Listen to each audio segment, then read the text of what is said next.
આપણે NaCl ના પીગલિત NaCl નું પીગલિત અવસ્થામાં વિદ્યુત વિભાજન જોવું, નિષ્ક્રિય ધ્રુવો વડે.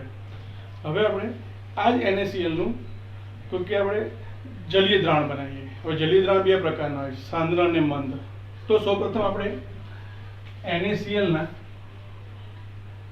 નંબર 2 NaCl ના મંદ જલીય દ્રાવણ નું નિષ્ક્રિય વિદ્યુત ધ્રુવો વડે વિદ્યુત વિભાજન સમજવા પ્રયત્ન કરીએ.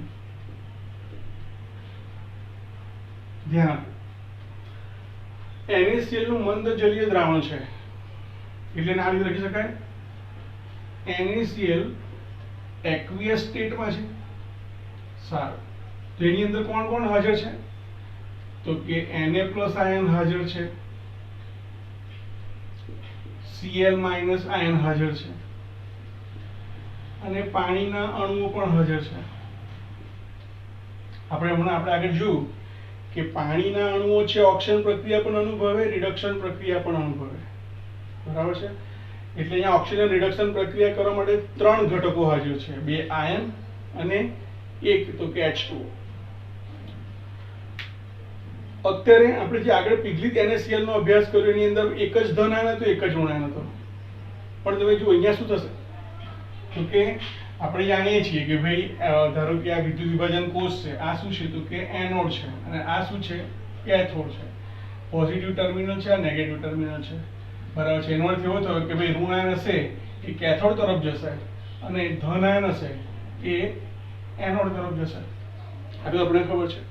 પણ અહીંયા ગાડી તો કે ઓક્સિજન પ્રક્રિયા અને રિડક્શન પ્રક્રિયા કોણ કોણ કરી શકે છે? તો જુઓ, હું આ બાજુ લખું છું એનોડ, આ બાજુ લખું છું કેથોડ.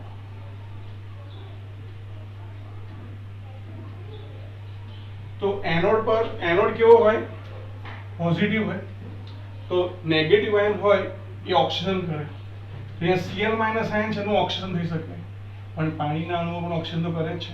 તો આપણે અહીંયા લખી શકીએ કે અહીં Cl- આયન અને H2O ઓક્સિડેશન પ્રક્રિયા અનુભવી શકે છે.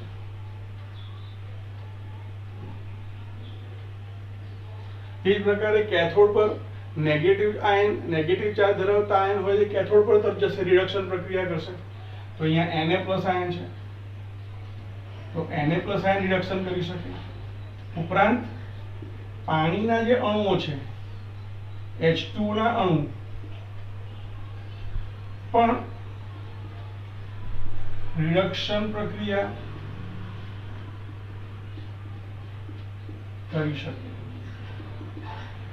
તો જ્યારે એક કરતા વધારે આયન કે અણુ ઓક્સિડેશન કે રિડક્શન પ્રક્રિયા કરવાની ક્ષમતા ધરાવતા હોય ત્યારે તમારે પ્રિફરન્શિયલ SRP ધ્યાનમાં લેવો પડશે. બરાબર છે? તમારે એ બંનેના સ્ટાન્ડર્ડ રિડક્શન પોટેન્શિયલના આધારે તમે નક્કી કરી શકો. બરાબર છે? તો ધ્યાન આપજો. મને હમણાં રિડક્શન પોટેન્શિયલના મૂલ્ય ખબર હોવા જોઈએ એટલે યાદ રાખવાના નથી, પણ તમને નીટ અને JEE ની અંદર તમારે EMF શ્રેણી યાદ રાખવી પડશે. બરાબર છે? ગુજરાત બોર્ડ માટે અને NCERT માટે તો કે તમે સીધું યાદ રાખશો કે એનોડ પર આ મળે, કેથોડ પર આ મળે, ચાલશે. પણ આપણે એને સમજવા માટે પ્રયત્ન કરીએ, ડીપમાં થોડું સમજીએ. તો મારે આ 4 ઘટકોના મારે રિડક્શન પોટેન્શિયલ જોઈશે. કયા સ્ટાન્ડર્ડ રિડક્શન પોટેન્શિયલ EMF શ્રેણી પરથી એને મેળવવા પડશે. તો અહીંયા હું લખી દઉં છું અત્યારે. તો અહીંયા હું લખું છું કે ભાઈ ક્લોરીન Cl - 2Cl2 એનું રિડક્શન પોટેન્શિયલ અને પાણીનો અણુ કઈ પ્રક્રિયા અનુભવે છે? ઓક્સિડેશન પ્રક્રિયા અનુભવે છે. H2O ની ખોટું લખાઈ લખવું હોય તો પણ અત્યારે આપણે આ રીતે લખીએ છીએ. કેથોડ ઉપર તો કે Na+ નો રિડક્શન પોટેન્શિયલ અને પાણીનો અણુ રિડક્શન પ્રક્રિયા કરતો હોય તો એનો પોટેન્શિયલ મને ખબર હોવી જોઈએ. તો આના માટે આપણે અત્યારે EMF શ્રેણીનો ઉપયોગ કરીશું. તમારી NCERT ની બુકમાં પેજ નંબર 71 પર તો કે તમને EMF શ્રેણી આપેલી છે.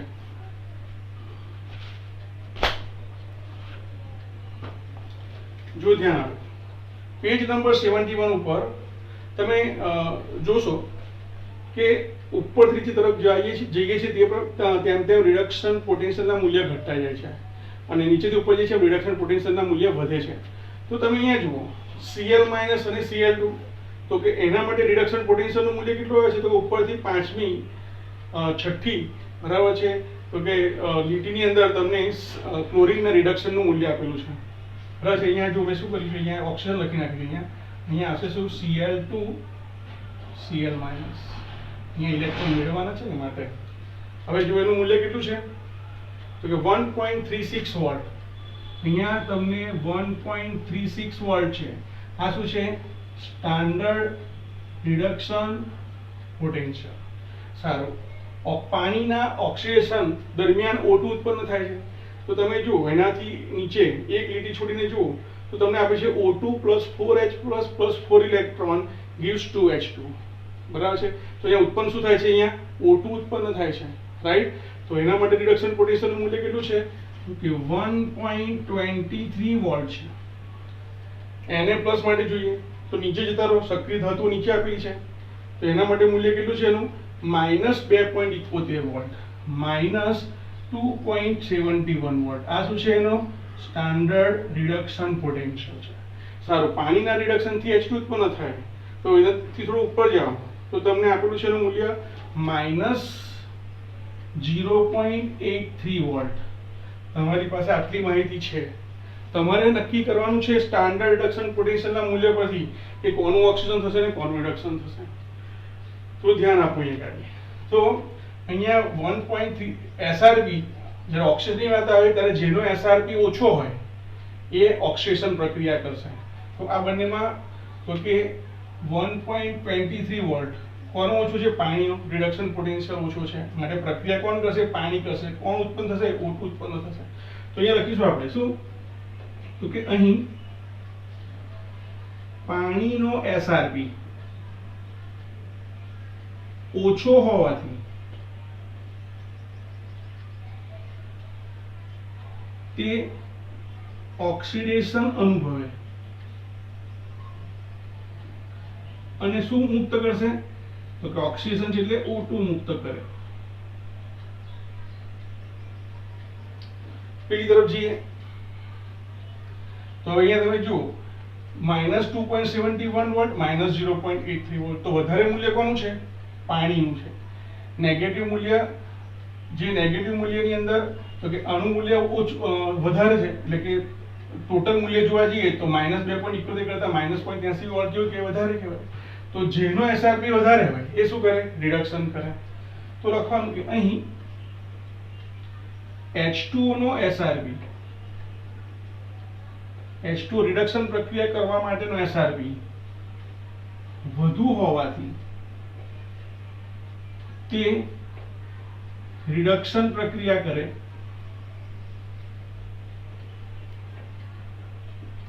આથી રિડક્શન થઈને શું થશે? તો કે કેથોડ પર આથી કેથોડ પર H2 વાયુ ઉત્પન્ન થશે. H2 વાયુ ઉત્પન્ન થશે, બરાબર છે. આવું બધું યાદ ના રહે તો ગુજરાત બોર્ડ જેને કરવાનું છે સીધું યાદ રાખી દો કે મંદ હોય ત્યારે એનોડ પર તો કે O2 અને કેથોડ પર H2 મળે. સીધું એવું યાદ રાખશો તો ચાલશે. પણ જેને JEE નીટ કરવું હોય એ આ વસ્તુ પર ફોકસ વધારે રાખજો. સારું, તો અહીંયા પ્રક્રિયા જોઈએ. અહીંયા પ્રક્રિયા દરમિયાન શું થયું? અહીંયા તો કે અહીંયા NaCl તો છે જ અને સાથે શું છે? H2O છે, બરાબર છે. તો અહીંયા પ્રક્રિયા દરમિયાન શું થાય છે? સીધું હવે યાદ રાખો તો પણ ચાલે. પ્રક્રિયા દરમિયાન શું થાય છે? તો કે H+ આયન કેથોડ પર જાય, શું બનાવે? તો કે H2 આયન બનાવશે. ઓક્સાઇડ આયન ઋણ આયન છે, એ ધન વીજભારિત, તો કે ઇલેક્ટ્રોડ પર જાય તો શું બનાવશે? O2 આયન બનાવશે. બહુ સીધું યાદ રાખો તો પણ ચાલે, પણ JEE નીટ માટે વધારે યાદ રાખવું વધારે અગત્યનું રહેશે. તો આ પ્રક્રિયા પર લખી દઈએ આપણે. અહીંયા શું પ્રક્રિયા થઈ? તો કે ભાઈ અહીંયા એનોડ પર શું થયું? તો કે એનોડ ઉપર તો કે H2O પોતે જ ઓક્સિજન પ્રક્રિયા અનુભવે છે. તો એને આપણે આ રીતે લખીશું એ H2O લિક્વિડ એ શું કરે છે તો કે એમાં રહેલો એમાંથી ઇલેક્ટ્રોન મુક્ત કરવાના છે. તો ઇલેક્ટ્રોન કોની પાસે વધારે હોય તો કે ઓક્સિજન પાસે. એક ઓક્સિજન પાસે 2 ઇલેક્ટ્રોન હોય તો ઓક્સિજન પરમાણુ મુક્ત થાય અને 2 ઇલેક્ટ્રોન પણ મુક્ત થાય ઓક્સિજન સાથે. સારું, તો 2H+ આયન પણ છૂટા પડશે. તો આ રીતે તમે જુઓ, એક ઓક્સિજન 2H+ અને 2 ઇલેક્ટ્રોન, તો +2 - ન્યુટ્રલ થઈ ગયા. ઓક્સિજન આપણે એટલું દર્શાવતા નથી, તો આપણે શું કરીએ, 1/2 O2 લખી દઈએ. આ રીતે ગેસિયસ એક્વિયસ લખ્યો તો સારું, ગેસિયસ એક્વિયસ. સારું, કેથોડ પર કઈ પ્રક્રિયા થશે તો કે કેથોડ પર રિડક્શન પ્રક્રિયા થશે. ઇલેક્ટ્રોન મેળવશે તો H2 માં પણ ઇલેક્ટ્રોન જોઈએ, H+ આયન. તો અહીંયા આપણે લખીશું કે ભાઈ H2O શું કરશે, ઇલેક્ટ્રોન મેળવશે. સારું, કોણ એમાંથી મેળવશે, H+ આયન. તો H+ આયન અને ઇલેક્ટ્રોન એટલે એક H પરમાણુ થઈ ગયો.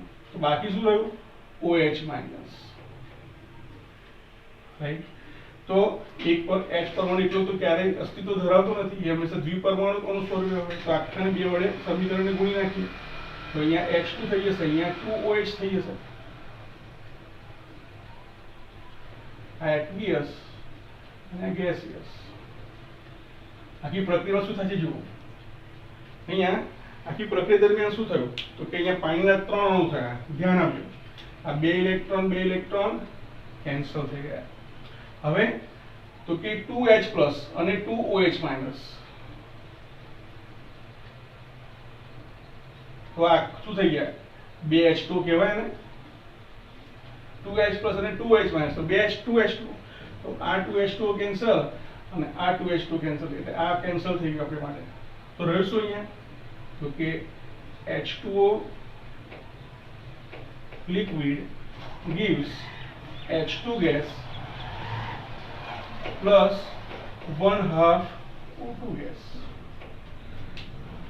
તો આનો શું થયો કે આપણે પ્રક્રિયા કરીએ છીએ NaCl ના મંદ જલીય દ્રાવણની, પણ એમાં NaCl તો કોઈ પ્રક્રિયા કરતા નથી. પ્રક્રિયા કોણ કરે છે, પાણી પોતે પોતાનું આયનીકરણ કરે છે. તો આપણે લખીએ આમ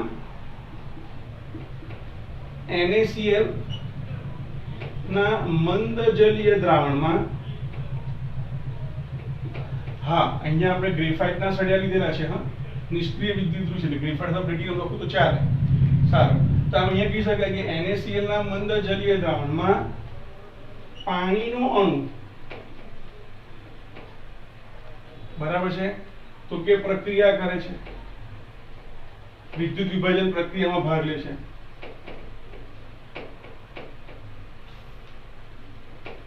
આનો શું થયો તો કે આ જે દ્રાવણ છે ધીમે ધીમે H2 ઓછા થતા જશે.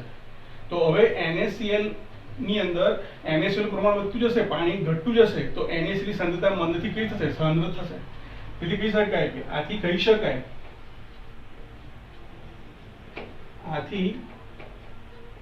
શકાય કે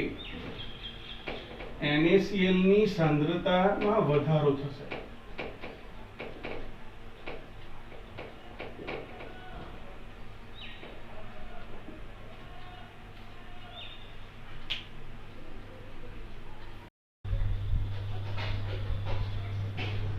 હવે આપણે NaCl ના સાંદ્ર જલીય દ્રાવણનું નિષ્ક્રિય વિદ્યુત ધ્રુવ વડે થતા વિદ્યુત વિભાજનનો આપણે અભ્યાસ કરીએ. તો નંબર 3, NaCl ના સાંદ્ર જલીય દ્રાવણનું નિષ્ક્રિય ધ્રુવ વડે વિદ્યુત વિભાજન. ફરીથી એક વખત, અહીંયા સોડિયમ ક્લોરાઇડનું દ્રાવણ છે, જલીય દ્રાવણ છે, સાંદ્ર જલીય દ્રાવણ છે.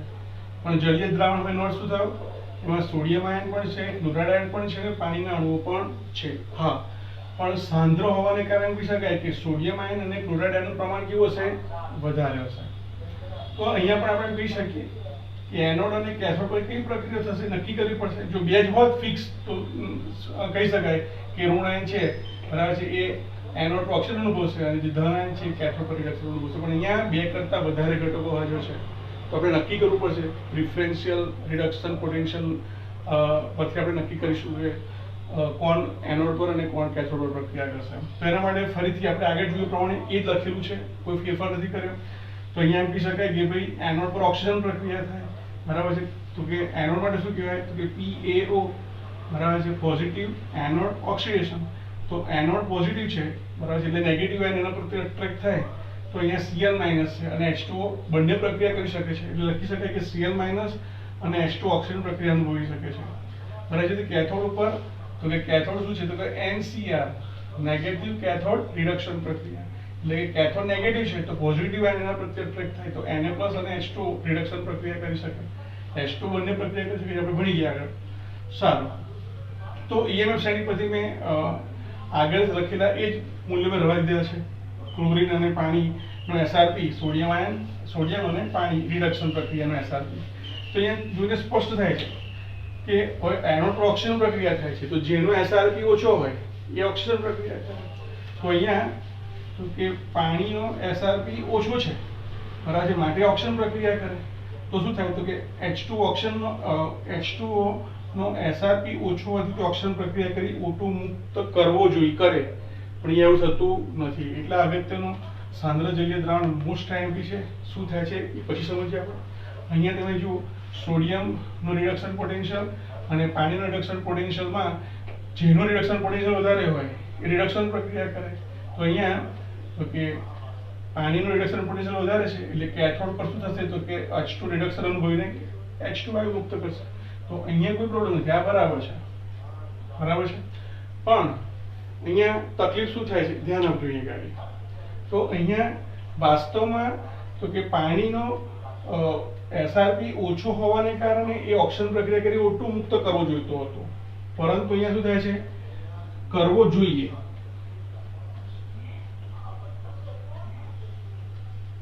પરંતુ અહીં Cl માઇનસ આયન ઓક્સિડેશન પ્રક્રિયા અનુભવે છે, ઓક્સિજન પ્રક્રિયા અનુભવે છે અને એનોડ પર O2 વાયુ મુક્ત કરે છે.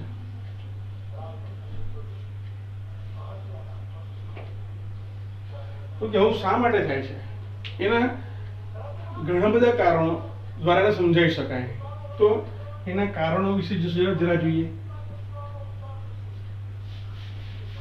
તો એમ કહી શકાય કે તમે જુઓ અહીંયા બંનેના સ્ટાન્ડર્ડ રિડક્શન પોટેન્શિયલ વચ્ચે બહુ ઓછો તફાવત છે, બરાબર.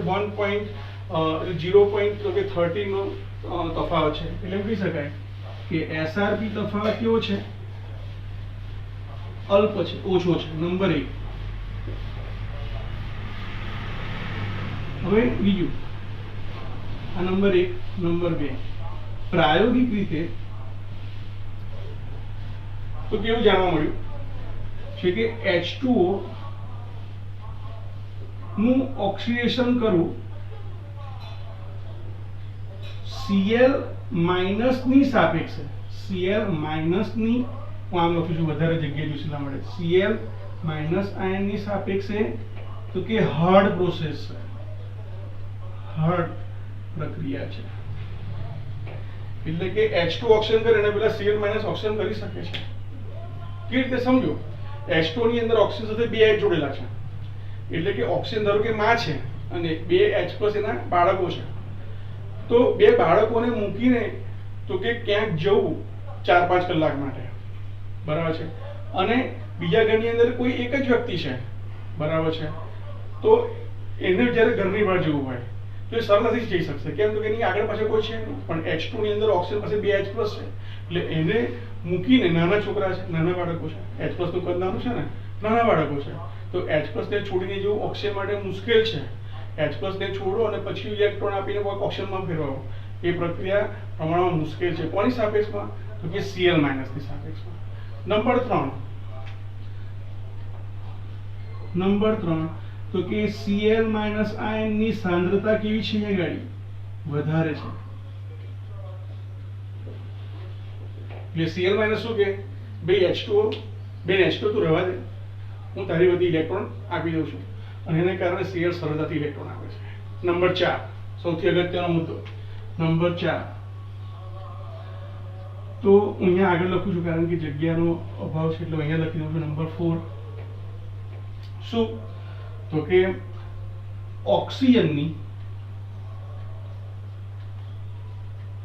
ઓક્સિજનના ઓવર પોટેન્શિયલને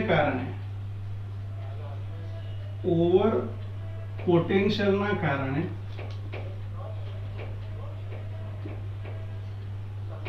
તે ઓક્સિડેશન અનુભવતો નથી. હવે ધ્યાન આપજો, ઓવર પોટેન્શિયલ શું છે? નવો શબ્દ આવ્યો આપણા માટે. ઓવર પોટેન્શિયલ શું છે? તો ધ્યાન આપજો. અહીંયા ઓવર પોટેન્શિયલનો અર્થ શું થયો? હમણાં કીધું એ પ્રમાણે કે H2 માંથી અહીંયા તમે જુઓ છો કે આ બંને પ્રકારના પ્રક્રમો પૈકી, બરાબર છે, H2 ના ઓક્સિડેશન પ્રક્રમનો પોટેન્શિયલ ઓછો છે, માટે પ્રક્રિયા તો ખરેખર થવી જોઈએ આજ, પણ પ્રક્રિયા થતી નથી. શા માટે? કારણ કે પ્રાયોગિક રીતે એવું પુરવાર થયું છે કે ખાસ કરીને જ્યારે વાયુ ઉત્પન્ન થતા હોય તેવા સંદર્ભમાં, તો કે વાસ્તવિક પ્રક્રિયા થવા માટે, બરાબર છે, જે વોલ્ટેજની જરૂર પડે છે અહીંયા, તો કે H2 માંથી O2 બનવા માટે 1.23 વોલ્ટેજ ઓછો પડે છે, બરાબર છે. એટલે આ પ્રક્રિયા ખૂબ જ ધીમેથી થાય છે. એટલે આ પ્રક્રિયા થાય પહેલા Cl પોતે ઇલેક્ટ્રોન મુક્ત કરીને Cl પરમાણુમાં ફેરવાય છે. જો મારે H2 માંથી O2 માં રૂપાંતરિત કરવું હોય તો 1.23 સૈદ્ધાંતિક વોલ્ટેજ કરતાં વધારે વોલ્ટેજ આપવું પડે છે. આ જે વધારાનો વોલ્ટેજ આપવો પડે છે પ્રક્રિયા કરવા માટે, એને ઓવર વોલ્ટેજ અથવા ઓવર પોટેન્શિયલ તરીકે ઓળખવામાં આવે છે. એટલે નંબર 3 આવશે. નંબર 4 આવશે કે ઓક્સિજનનો ઓવર પોટેન્શિયલ જરૂરી H2O વત્તા અહીંયા પાસે શું છે? NaCl. તો અહીંયા આ જે Cl માઈનસ એ પ્રક્રિયા કરશે, Na પ્લસ તો દ્રાવણમાં એવો ને એવો રહેશે, એટલે અહીંયા એનોડ પર શું બનશે? તો કે Cl2 બનશે. તો એ રાસાયણિક પ્રક્રિયાની અંદર કેથોડ પરની પ્રક્રિયા તો એની રહેશે, H2O માંથી H2 બનશે, પણ એનોડ પરની પ્રક્રિયા મારે ચેન્જ કરવી પડશે.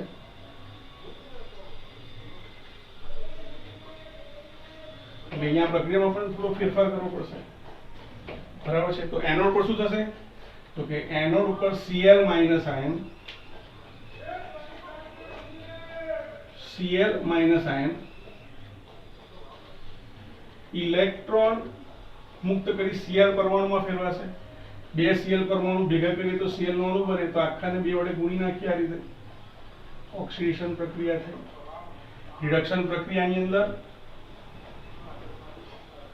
એનું એ જ રહેશે, એટલે કે 2H2 plus 2 electrons gives H2 plus 2OH minus. એટલે પ્રક્રિયા દરમિયાન શું થયું? તો કે ઇલેક્ટ્રોન ગયા, બાકીની પ્રક્રિયા એવી ને એવી રહેશે. તો પ્રક્રિયા દરમિયાન થશે શું? તો કે 2Cl minus વત્તા 2H2O gives Cl2 plus H2 plus 2OH minus. બરાબર છે. તો હવે અહીંયા તમે જુઓ, અહીંયા Cl2 ક્યાં ઉત્પન્ન થયો? એનોડ પર. H2 ક્યાં ઉત્પન્ન થયો? કેથોડ પર. હવે આખી પ્રક્રિયા દરમિયાન Na પ્લસ આયન તો પ્રક્રિયામાં ભાગ લેતા જ નથી, એટલે Na પ્લસ આયનનું પ્રમાણ, Na પ્લસ આયન તો જેટલા હતા એટલા દ્રાવણમાં છે જ હાજર. સાથે સાથે શું થયું? હાઇડ્રોક્સાઇડ આયન ઉત્પન્ન થયા. હવે તમે જુઓ કે અહીંયા બે Cl માઈનસ વપરાયા, તો Na કેટલા બાકી રહ્યા? 2Na plus. આ શું છે? અહીંયા પ્રેક્ષક આયન છે, પોતે તો પ્રક્રિયામાં ભાગ લેતો જ નથી, પ્રેક્ષક આયન છે. સાથે સાથે દ્રાવણમાં શું ઉત્પન્ન થયું? હાઇડ્રોક્સાઇડ આયન ઉત્પન્ન થયા. તો બંને ભેગા થાય એટલે શું બને એમાંથી? તો કે NaOH બને. તો એનો અર્થ શું થયો? કે NaOH ના સાંદ્ર જલીય દ્રાવણનું જ્યારે વિદ્યુત વિભાજન કરવામાં આવે છે ત્યારે દ્રાવણમાં તો કે NaOH બને છે, એટલે કે દ્રાવણની બેઝિકતા વધે છે. અને દ્રાવણની બેઝિકતા વધે તો pH કેવી થાય? વધે. આપણે લખીએ NaCl ના સાંદ્ર જલીય દ્રાવણમાં NaOH બનતો હોવાથી દ્રાવણની બેઝિકતા વધે છે, અથવા દ્રાવણ બેઝિક બને છે.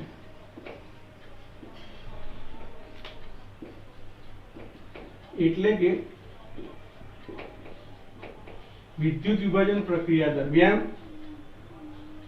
દ્રાવણની pH વધે છે. હવે MCQ પૂછાય એક્ઝામમાં.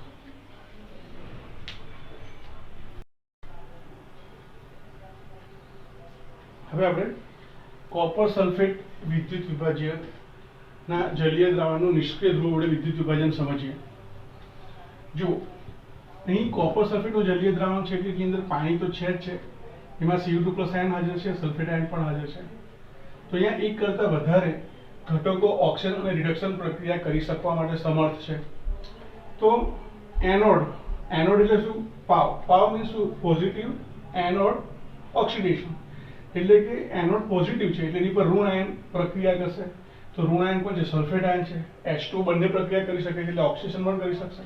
તો લખીએ આપણે કે ભાઈ સલ્ફેટ આયન છે એ અને H2 આ બંને ઓક્સિજન પ્રક્રિયા કરી શકે. તો EMF શ્રેણી પરથી તમે બંનેના પોટેન્શિયલ લઈ લો પેજ નંબર 71 પર જોઈને. તો તમારી બુકમાં સલ્ફેટ માટે રિડક્શન પોટેન્શિયલનું મૂલ્ય નથી આપેલું, બરાબર છે, પણ રેફરન્સ બુકમાંથી મેં મૂલ્ય મેળવેલું છે જે કીધું છે 1.96 પર છે. હવે જુઓ અહીંયા બંનેની અંદર કોનો ઓક્સિડેશન પ્રક્રિયા માટે રિડક્શન પોટેન્શિયલ મૂલ્ય ઓછું હોવું જોઈએ. તો આ બંનેમાં કોનું રિડક્શન પોટેન્શિયલ મૂલ્ય ઓછું છે? તો કે પાણીનું. તો જેનું SRP ઓછું તે ઓક્સિજન પ્રક્રિયા કરશે એટલે H2O છે એ શું કરશે? તો કે એનોડ પર ઓક્સિજન વાયુ મુક્ત કરશે. આ બાજુ જોઈએ તો કેથોડ પર, તો કે કેથોડ પોતે નેગેટિવ છે એટલે કે પોઝિટિવ આયન એની સાથે રિડક્શન પ્રક્રિયા કરી શકે. તો Cu2+ આયન અને પાણી બે ઘટકો છે જે રિડક્શન કરી શકે. તો બંનેના રિપોર્ટેના મૂલ્યો અહીંયા લખેલા છે. તો અહીંયા સ્પષ્ટ છે કે ભાઈ અહીંયા પાણીનું રિડક્શન પોટેન્શિયલનું મૂલ્ય બરાબર ઓછું છે, જ્યારે કોપરનું કેવું છે? તો કે વધારે છે. જેનું રિડક્શન પોટેન્શિયલ વધારે રિડક્શન કરે તો અહીંયા Cu2+ શું કરે છે? ઇલેક્ટ્રોન મેળવીને કેથોડ પર જમા થાય છે. અહીંયા આપણે સમજીએ. અહીંયા શું છે? તો કે આ ગ્રેફાઇટના સળિયા છે, તમે પેટી નંબર લઈ શકો છો, બરાબર છે. અહીંયા CuSO4 નું જલીય દ્રાવણ છે. તો આ CuSO4 નું જલીય દ્રાવણ છે જેમાં Cu2+ આયન છે, SO4 આયન છે અને પાણીના અણુઓ છે. જેને આ બધી બહુ ખબર ના પડતી હોય તો આટલું યાદ રાખો તો ચાલશે. શું યાદ રાખવાનું? કે કોપર સલ્ફેટના જ્યારે જલીય દ્રાવણનું નિષ્ક્રિય ધ્રુવ વડે જ્યારે વિદ્યુત વિભાજન કરવામાં આવે છે ત્યારે Cu2+ આયન તો કે કેથોડ પર શું કરે છે? તો કે રિડક્શન કરે છે. તો અહીંયા લખાઈશું તો કે Cu2+ ion +2 electrons gives copper અને એનોડ પર કઈ પ્રક્રિયા થાય છે? તો કે એનોડ પર સલ્ફેટ નહીં પરંતુ પાણીમાં રહેલા ઓક્સાઇડ O-2 તો કે ઓક્સિજન પ્રક્રિયા અનુભવે છે અને શું કરશે? અહીંયા O2 વાયુ મુક્ત કરશે. અહીંયા કયો વાયુ મુક્ત થાય છે? વાયુ નહીં પણ ધાતુ છૂટી પડે છે, કોપર. બરાબર. કોપર અહીંયા શું થશે? તો કે જમા થશે. ધ્યાન આપજો. તો અહીંયા લખવું તો શું લખાય? એનોડ પરની પ્રક્રિયામાં પાણીની ઓક્સિજન પ્રક્રિયા લખવાની છે. તો H2O છે એ ઇલેક્ટ્રોન મુક્ત કરે છે. તો એક ઓક્સિજન O-2 છે તો એક ઓક્સાઇડ શું કરશે? બે ઇલેક્ટ્રોન મુક્ત કરશે. તો અહીંયા રહેશે શું? તો કે અહીંયા રહેશે 2H+ આયન. તો અહીંયા આપણે 1/2 O2 લખી દઈએ. તો 2H એક ઓક્સિજન અને બે ઇલેક્ટ્રોન +2 ન્યુટ્રલ. તો પ્રક્રિયા દરમિયાન શું થયું? અહીંયા બે ઇલેક્ટ્રોન કેન્સલ થયા, બાકી બધું લખવું પડશે આપણે. તો એ લખાશે શું? તો કે Cu2+ H2O gives Cu solid +2H+ ion +half O2 gas અહીંયા aqueous આવશે. આ રીતે પ્રક્રિયા થશે. હવે ધ્યાન આપો, અહીંયા પ્રક્રિયા દરમિયાન શું થયું? તો કે અહીંયા CuSO4 માંથી Cu2+ વપરાય છે રિડક્શન પ્રક્રિયામાં, પણ અહીંયા બાકી શું રહ્યું? તો કે SO4 આયન બાકી રહ્યા, દ્રાવણની અંદર એવા થઈ ગયા કે તો પ્રક્રિયા કરતા નથી. કેવા છે? કાર્ય પાડનારા પ્રેક્ષક આયન છે, તો એવા રહેશે. સાથે સાથે પ્રક્રિયા દરમિયાન શું થાય છે? તો કે 2H+ આયન મુક્ત થાય છે. હવે આ બંનેનો સરવાળો કરો, H2SO4 ઉત્પન્ન થશે. તો કહી શકાય આપણે કે કોપર સલ્ફેટના જલીય દ્રાવણનું નિષ્ક્રિય ધ્રુવો વડે વિદ્યુત વિભાજન કરવામાં આવે તો દ્રાવણ કેવું બનશે? એસિડિક બને છે.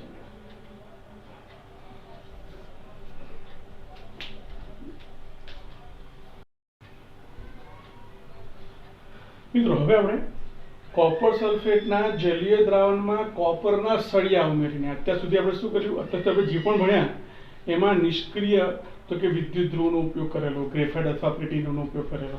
હવે આપણે કોપર સલ્ફેટના જલીય દ્રાવણમાં કોપરના સળિયા ઉમેરીને થતી વિદ્યુત વિભાજનની પ્રક્રિયાનો અભ્યાસ કરીશું.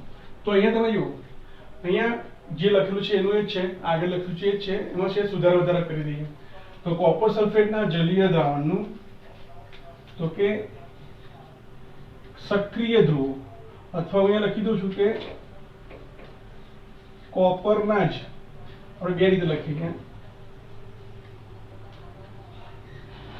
સક્રિય ધ્રુવ એટલે કે કોપરના ધ્રુવો વડે વિદ્યુત વિભાજન કરવામાં આવે તો શું થાય? ફરીથી એક વખત, કોપર સલ્ફેટ જલીય દ્રાવણ છે, Cu2+ આયન છે, સલ્ફેટ આયન છે અને પાણી છે.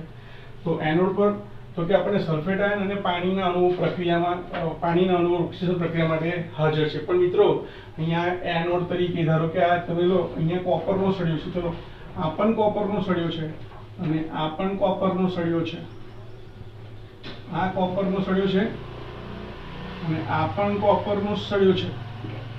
તો આપણે એને અલગ રીતે ઓળખીશું.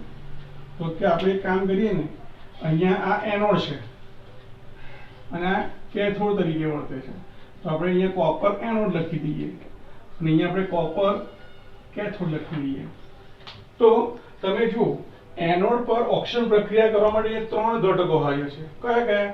તો કે આપણું જે દ્રાવણ છે એની અંદર શું છે? કોપર સલ્ફેટ છે, એટલે કે એમાં Cu2+ આયન છે, SO4 છે, પાણી છે. તો Cu2+ આયન અને H2 ઓક્સિજન પ્રક્રિયા કરી શકે, તો કોપરનો સળિયો પણ ઓક્સિજન પ્રક્રિયા કરી શકે. તો ધ્યાન આપજો અહીંયા ગાડી. તો અહીંયા આપણે બે તો લખેલું જ છે, તો આપણે ત્રીજું લખી દઈએ. અહીંયા આપણે શું લખીશું?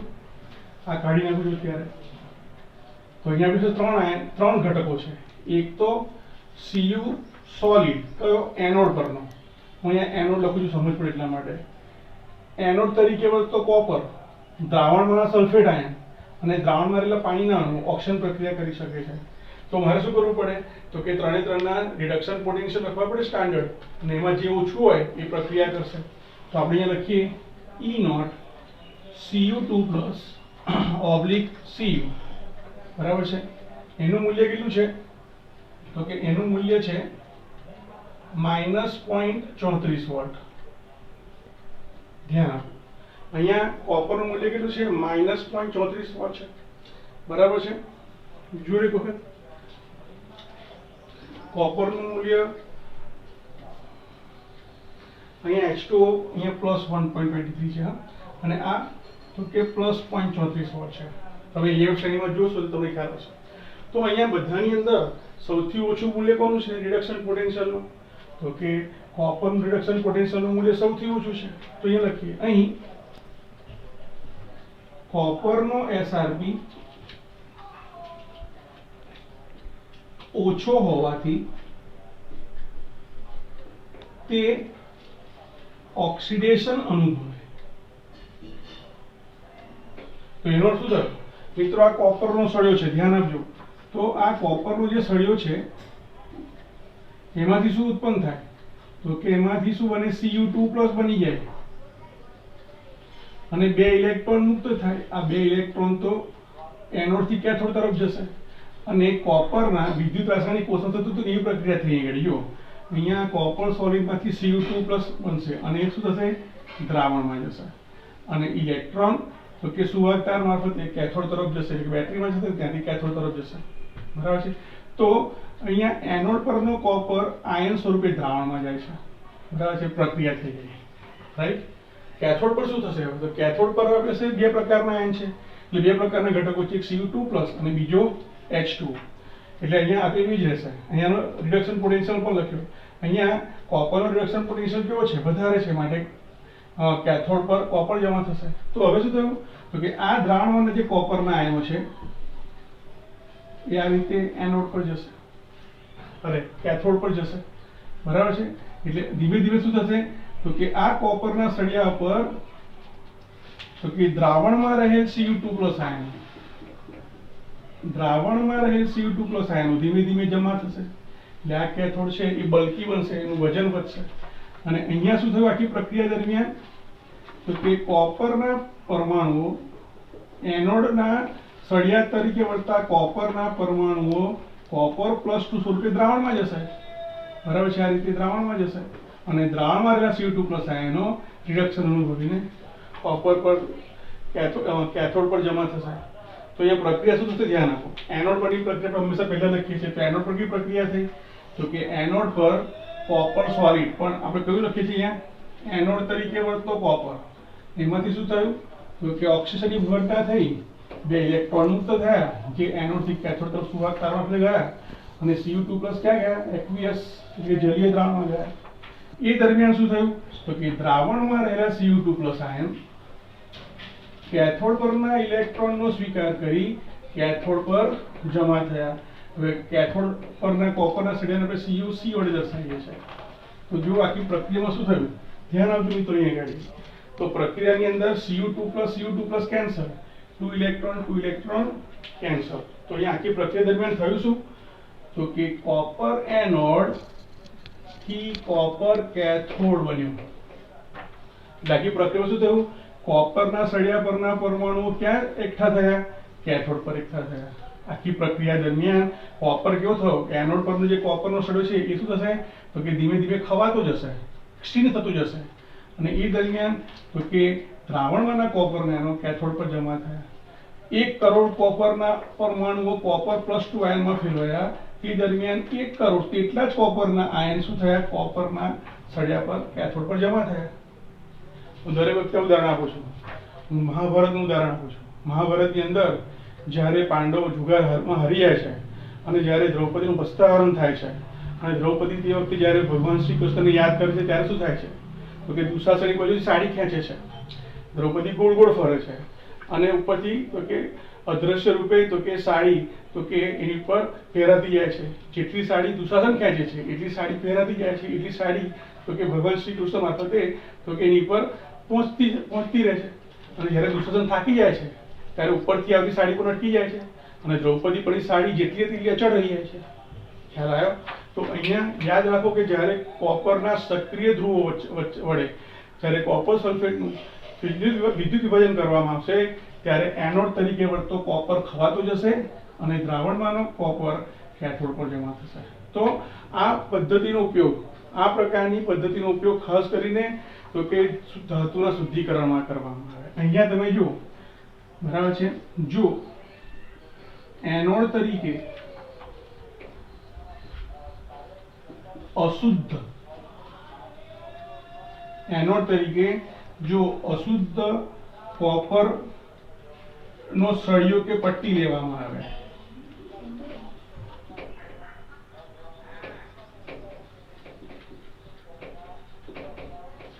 તો કોપરના સક્રિય ધ્રુવો વડે વિદ્યુત વિભાજન કરતા શું થશે તો કે કેથોડ ઉપર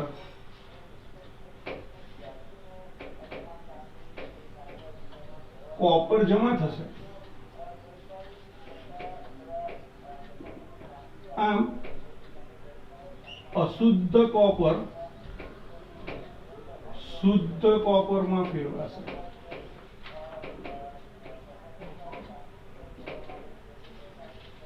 જો મારે ઝીંક ધાતુનું શુદ્ધિકરણ કરવું હોય તો ઝીંકનો જે અશુદ્ધ ધાતુનો જે સળિયો છે ઇમ્પ્યોરિટી ધરાવતો એનો એનોડ તરીકે લો, શુદ્ધ ઝીંકનો સળિયો કેથોડ તરીકે લો, દ્રાવણમાં ઝીંક સલ્ફેટ લો તો શું થશે તો કે અશુદ્ધ ઝીંકમાં રહેલા ઝીંકના પરમાણુ Zn2+ માં ફેરવાય એટલે દ્રાવણમાં જશે અને દ્રાવણમાં રહેલા Zn2+ ના જે આયનો છે એ તો કે પેલા ઝીંકના સળિયા પર જમા થશે. આમ એક સમય એવો હશે કે અશુદ્ધ ઝીંકનો સળિયો ખવાઈ જશે અને એ બધું જ ઝીંક તો કે પેલા શુદ્ધ ઝીંકના સળિયા પર જમા થશે અને આ રીતે આપણે અશુદ્ધ ઝીંકમાંથી શુદ્ધ ઝીંક અથવા અશુદ્ધ ધાતુમાંથી શુદ્ધ ધાતુ બનાવી શકીએ છીએ.